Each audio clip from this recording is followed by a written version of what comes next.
Good afternoon, everybody. Welcome back to another episode of Mortgage Matters. This is Stephen Padernacht, the team leader at the Padernacht Real Estate team, and we are diving into everything related to mortgages.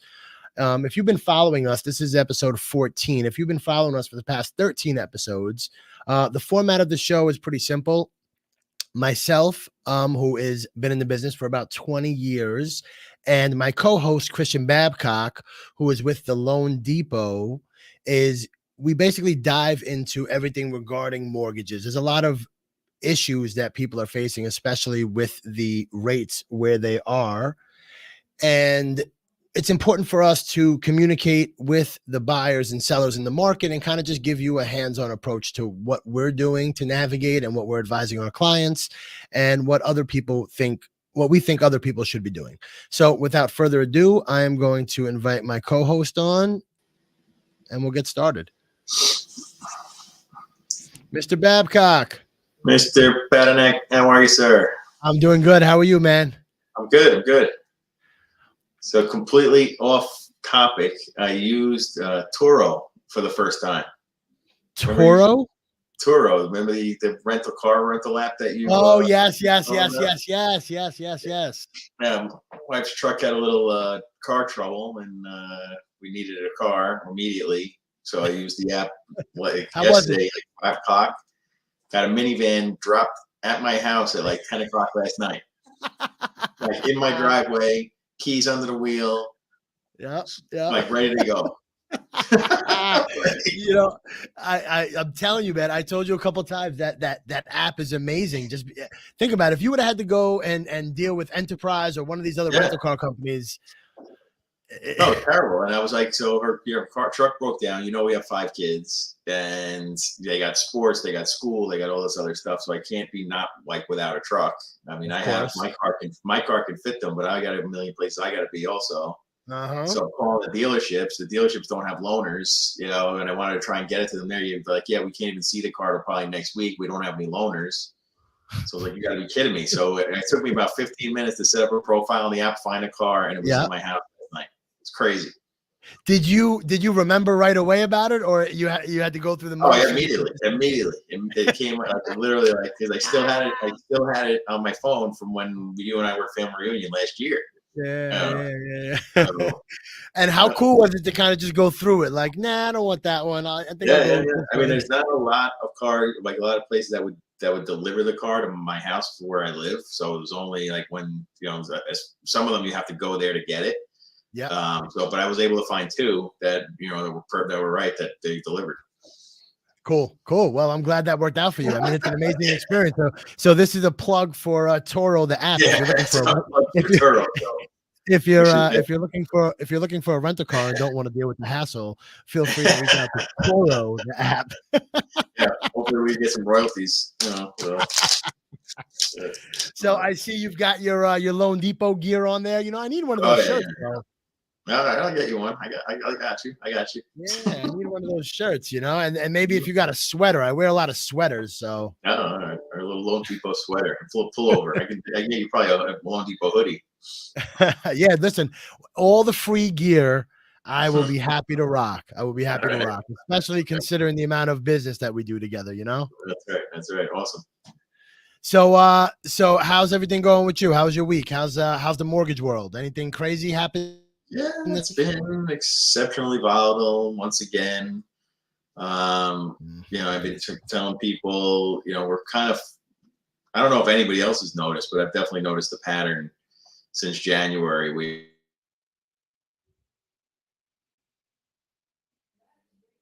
as much as 0.5% within a few days, and then nobody really knows if that's going to continue to go. So there's like a big panic.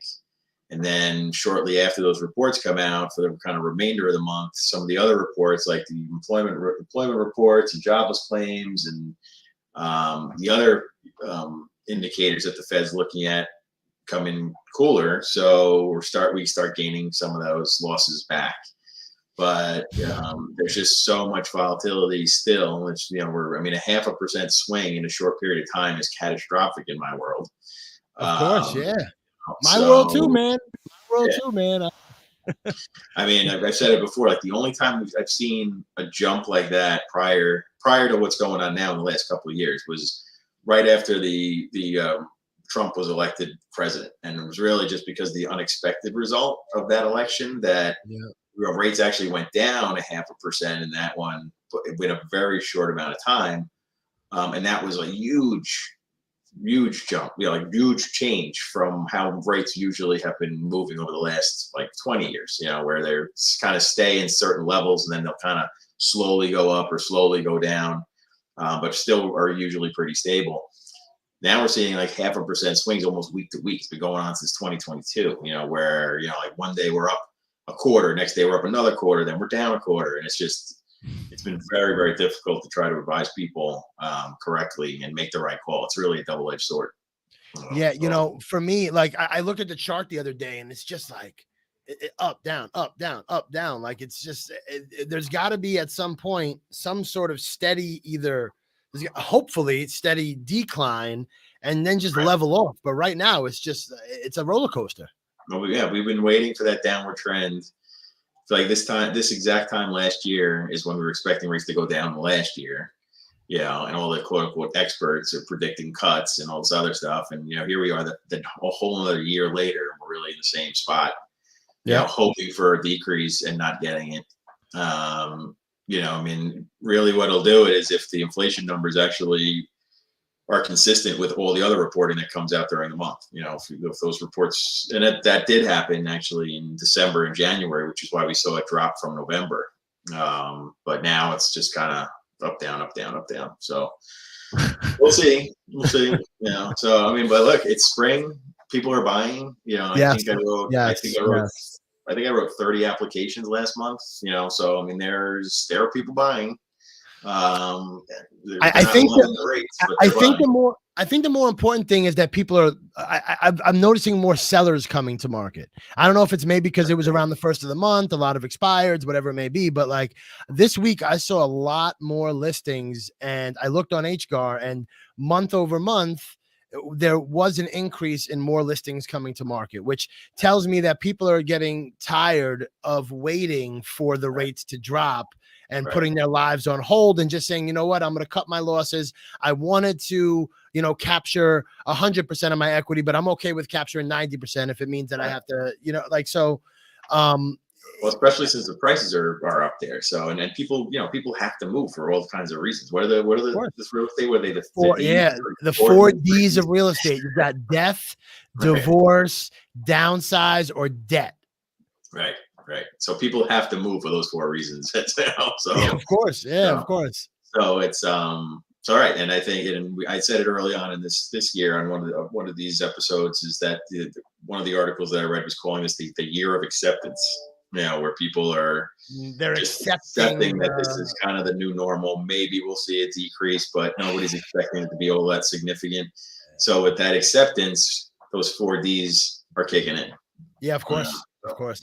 It's just so difficult. Like, as you said, it's so difficult to advise clients on what to do, right? Like what I always go to, and I think, and you definitely do as well, just based off your monthly, I always go with what can you afford, right? Mm-hmm. Are you steady and stable at your job? Do you see yourself possibly increasing your income over the course of the next couple of years? If you can afford a home right now, then you should understand your exit strategy. If you're going to be there anywhere from 7 to 10 years, you'll have time for the market to kind of cycle out, and you won't get hurt too bad. Right. So exit strategy and just being intelligent with what your plans are. That's right. And leading into what we want our topic, this week, when it comes to self-employed borrowers and qualifying them, it's even more important to focus on the monthly payment more than anything else, because, as we'll talk about, like some of the creative products that have come out, these non-QM products for self-employed borrowers, I've had multiple conversations with people and saying, and said, just because I can get you a loan doesn't necessarily mean you should take it, because this is what the payment will be. A lot of people are hyper-focused on qualifying because they want to buy, and they want to buy in a certain price range. but then they never really ask what the payments are going to be. They always ask me what the interest rate is, but they never ask me what the payment is, Yeah. which is, unbelievable to me. Like, It's the they're media. so It's the media, man. It's all the fear mongering out there. Rates 7%, this, that. But like, what does that actually mean to your bottom line? right. And we're seeing the pattern again now because 30-year conventional rates breached 7%. And we've been in the sixes for so long, really since January. We've been in the low sixes, been in the high sixes, we've been in the mid sixes. So if I'm speaking to somebody and I say 6 3/8, or I say 6 3/4, they don't really, they don't really compute because they're hearing 6. So, and then if I go over the payment difference, it might be $100, $50, whatever, depending on the loan size, the difference in those rates. But the minute you say 7, it's like, I could have been saying 6.99 for 3 weeks and nobody would have batted an eye. The minute you say 7, it's like saying $20 instead of $19.99. It's like, it's just psychologically, people are like, oh my God, that's so high. It's the sticker shock. It's the sticker shock. That's all it is. But even more important on these non-QM loans, some of the rates on them are close to market. Some of them are way above market, though. Sometimes you can, depending on credit score, you could be talking about rates in the 8s and 9s. And those borrowers are just happy to get a loan. So they don't, it's almost the opposite. They don't bat an eye even at the rate. They're just happy they can get a loan. Which is even more reason why I bring them back into and go over the actual payment, because people just get so focused on, I want to buy, and then I'll say, oh, well, the rate could be this or that. And they say, okay, that's fine. And I'm like, well, let's look at the taxes, look at the payment and make sure.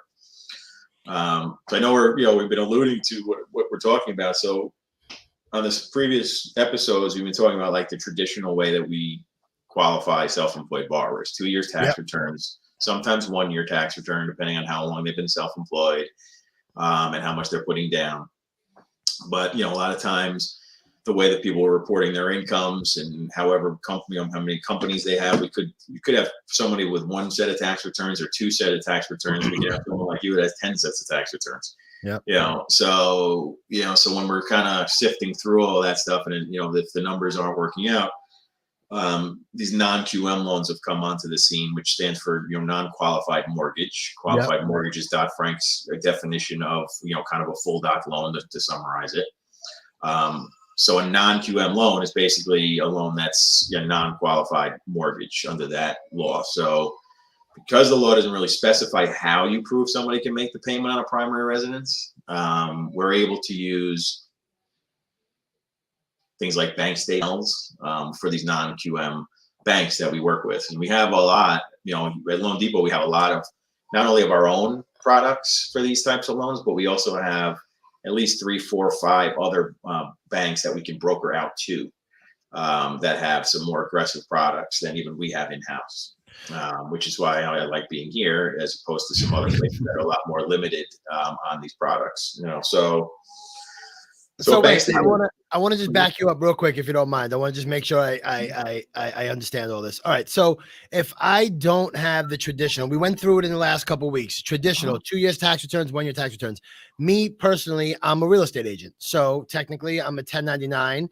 I have a corporation that I basically run all of my business through. So I'm a self-employed borrower. Right.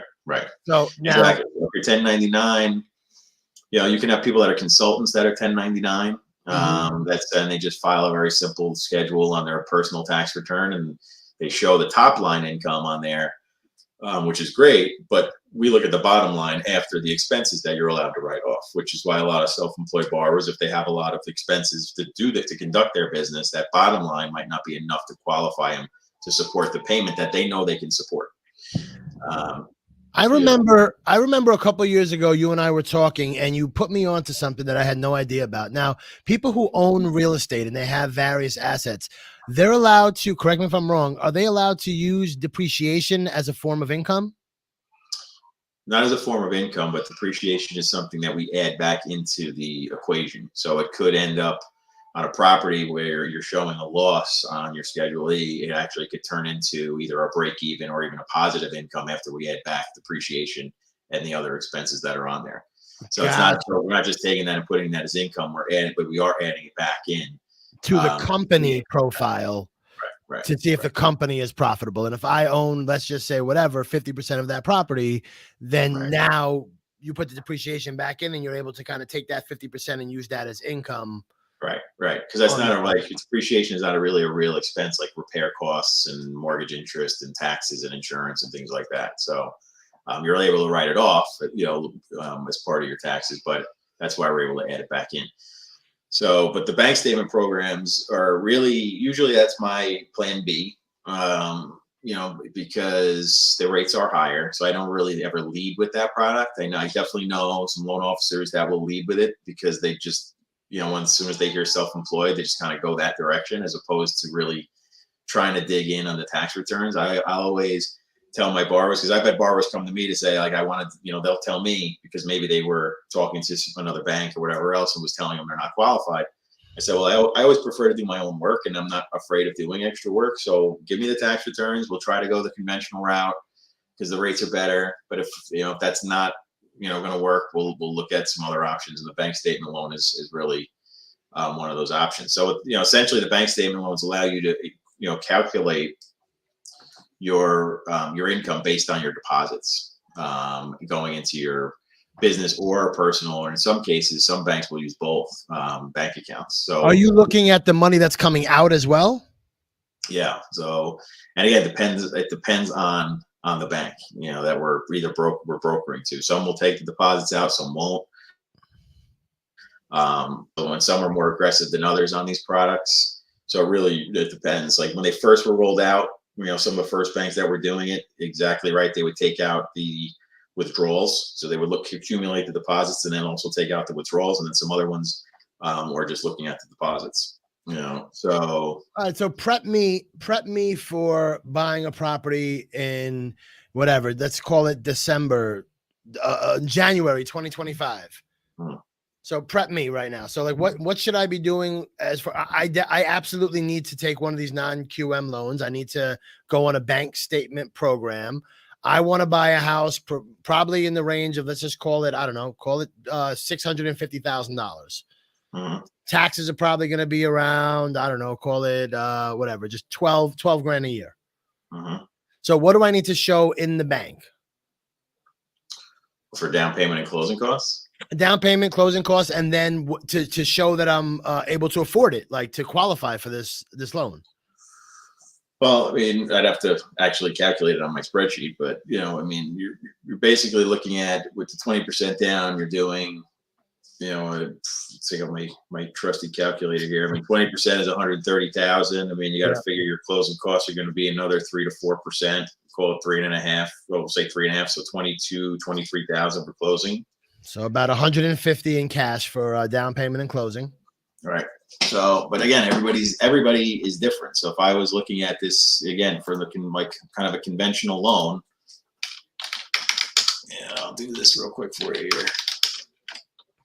This is what people hear me clacking on the phone when I'm doing the so 12,000 in taxes. Let's put a rate in the mid sevens. Payment on something like that. Mid sevens. What are you talking about?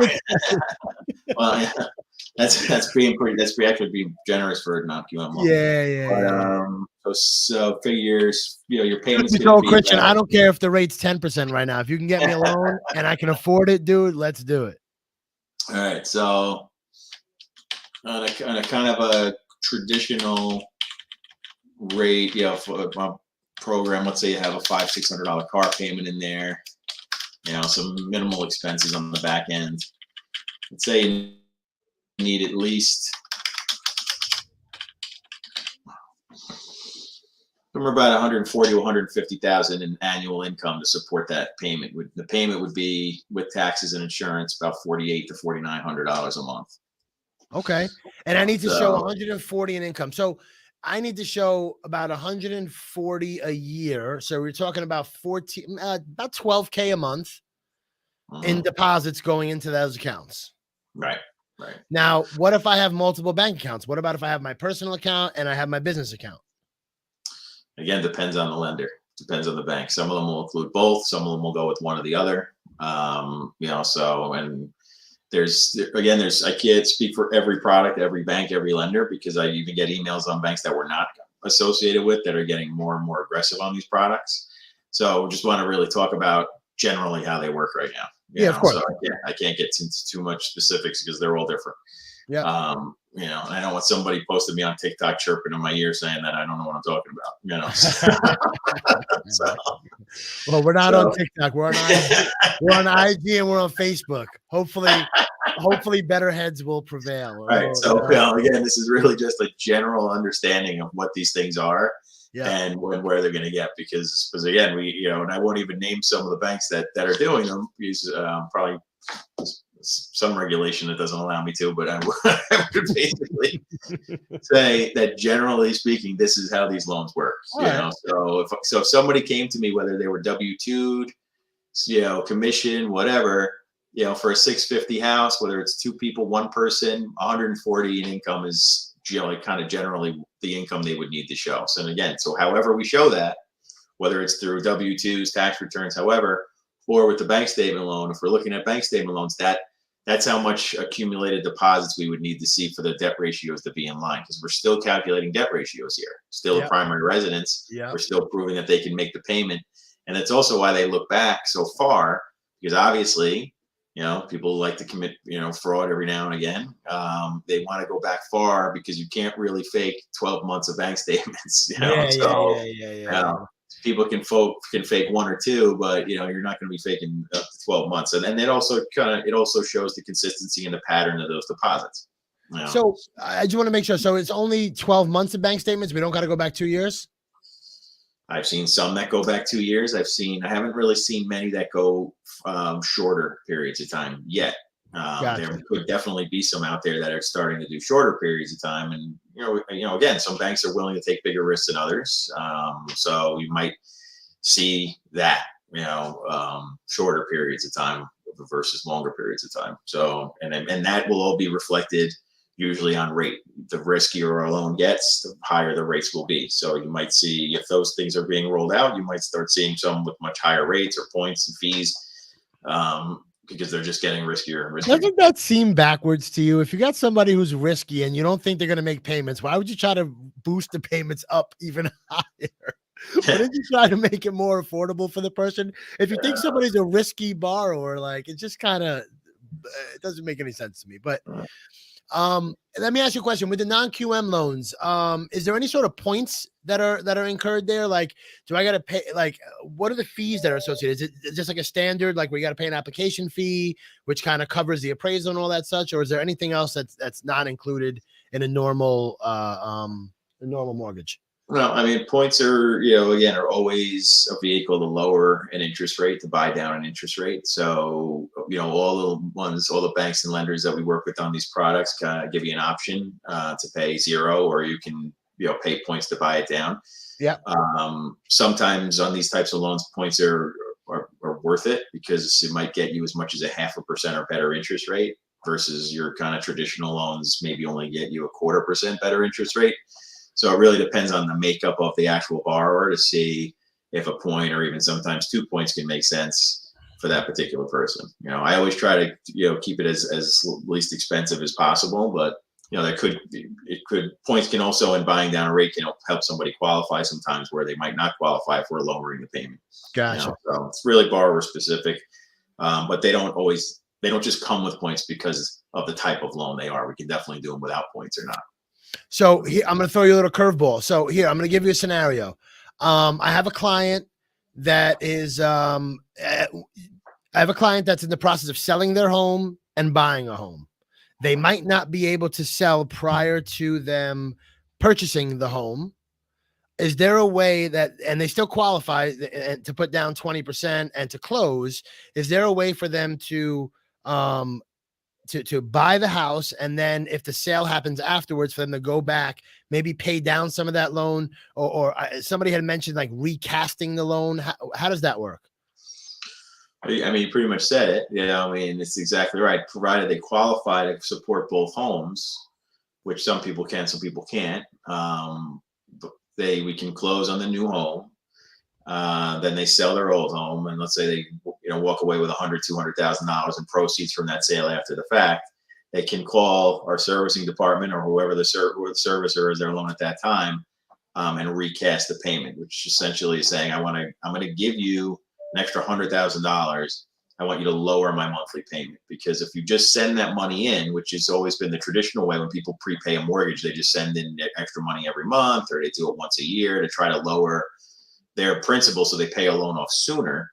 Yep. Recasting doesn't allow you to pay it off sooner. It'll actually keep the same amortization schedule. It'll keep the same terms, but they'll actually recalculate the payment based on the updated principal.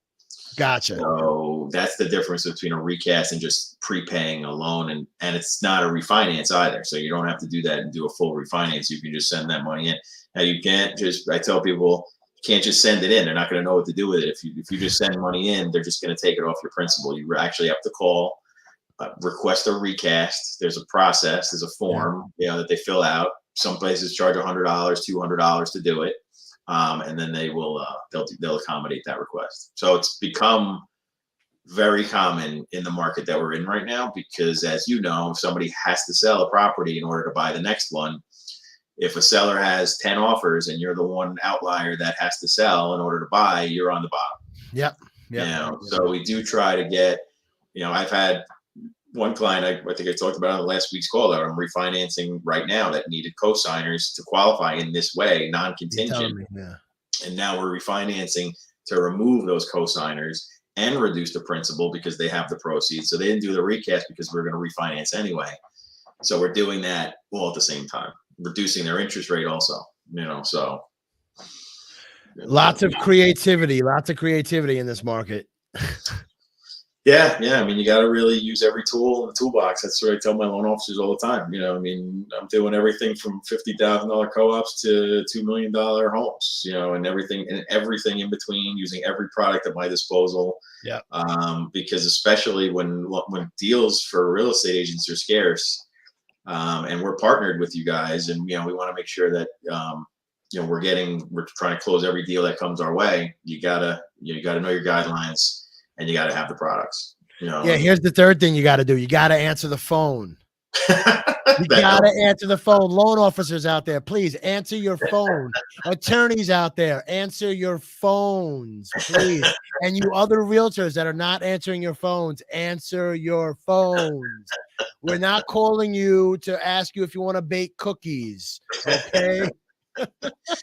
In my even defense, or at least call back right away. I mean, sometimes we're on the phone. That's understandable. Answer your phone is like, at least get back to me in a reasonable amount of time. Right. Most of the time, I'm on the phone.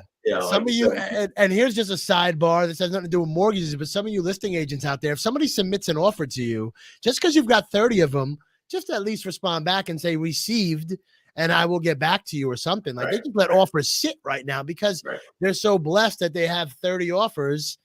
Right. So, but that kind of just goes in line with everything that we've talked about for the past, 13, 14 episodes. Like you and I both come from the same cloth where it's like you do business because you never know. You do business a certain way, you communicate a certain way, and then the business gods will reciprocate to you. That's how I feel. Well, you're just doing the right thing by people, because this is a market, especially speaking to loan officers, this is a market that you have to be on 24/7. I get people are usually looking at houses on the weekends. They're working during the week and they're going out on the weekend. And I get requests all the time for either a new pre-approval or just updating one that we were Saturdays and Sundays matching offer. And you need to get that out super fast, because if you don't, they can lose the house. So if you're trying to really help people, you got to be responsive. You got to be on 24/7, because they will just move on to somebody else. Realtors and loan officers, we're a dime a dozen. The good ones are not, but we're a dime a dozen. You can call anybody up. So No, but this is reminiscent of 2007 and 2008, not the bubble that we created, because again, that bubble was created by bad mortgages, of course. But it's a super fierce seller's market right now. So if you're not reacting quickly, if you're not responding quickly, if you're not answering your phone, you're not getting those updated pre-approvals or new pre-approvals that are like right away, those people could be losing that house. So it's got to be, I think after the recession, when it became a buyer's market, I think people started slowing down. But this is how it was in like when it was crazy. The last seller's market. This is exactly how it was. You got to be, even the lawyers especially, got to be super fast. The memos got to hit. They got to get those contracts out. Because as you know, in New York, they could still sell the house to somebody else until that contract's fully executed. Of course, So, yeah. And that's like that could be a 2, 3, sometimes 4-week process of just getting the contracts done, because you have to accept an offer, then you've got inspection, then you've got to get 2 attorneys in line that are actually out, like communicating with each other and not dealing with 20 other things, and then one's got to send comments to the other, the other's got to send comments to the other, and it's just a huge back and forth. So for you and for me, it's just important to just stay in front of people and then continue pushing. I tell everybody that I'm training, I'm one of the coaches here in the office. I tell people every single day, if you've got a deal in the pipeline, you have to do something to move that deal forward. Even if it's just hey, just following up here email, just nudge, wherever you can to try to push the deal to the closing table. That's right. Yeah. No. Well, listen, time flies, buddy. We already hit our time limit. I really appreciate you, and I'm looking forward to connecting with you next week. Okay. Me too, my man. Thank you. you. All right. Take care, Christian. Later. Later.